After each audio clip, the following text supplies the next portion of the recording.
না, 12 ফেব্রুয়ারির আগে হওয়ার কোনো সুযোগ নাই, কারণ শিডিউলই ঘোষণা করতে হবে কমপক্ষে 15 দিন সময় দিয়ে। একজন প্রার্থী ইন্তেকাল করেছেন, আমরা তার রুহের মাগফিরাত কামনা করছি। আইন অনুযায়ী আরপিওর 17 অনুচ্ছেদ অনুযায়ী ওই নির্বাচনের পরবর্তী পদক্ষেপ, পরবর্তী সকল কিছু বাতিল করা হবে, বাতিল হয়ে গেছে এবং শিগগিরই আমরা নির্বাচন কমিশন নতুন করে ওখানে শিডিউল ঘোষণা করবে। কবে শিডিউল ঘোষণা করা হবে এখনো এটা সিদ্ধান্ত হয়।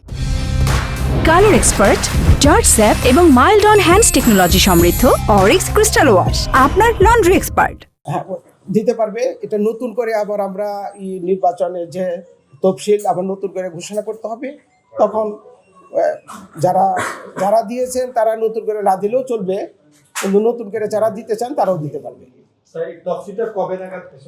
এখন সেটা এখনো সিদ্ধান্ত হয় নাই, এটা কমিশনের মিটিংয়ে বসে শিগগিরই আমরা সিদ্ধান্ত নেব ইনশাআল্লাহ। না, 12 ফেব্রুয়ারির আগে হওয়ার কোনো সুযোগ নাই, কারণ শিডিউলই ঘোষণা করতে হবে কমপক্ষে 15 দিন সময় দিয়ে। আপিলের সময় আছে, স্ক্রুটিনির সময় আছে, কাজে আপাতত এই মুহূর্তে কখন হবে এইটা এখনই আমরা ঘোষণা দিতে পারছি না। অবশ্যই 12 ফেব্রুয়ারির পরে এই নির্বাচনটা হবে। জি, রাইট।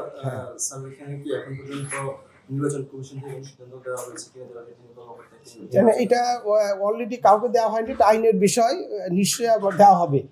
নির্বাচন নিয়ম হচ্ছে যে নির্বাচনের কোনো প্রার্থী যদি নির্বাচনের পূর্বে মারা যায় ওই আসনের ভোট বাতিল হবে এবং পরবর্তীকালে নতুন শিডিউল দিয়ে আবার নতুন করে নির্বাচন করতে হবে।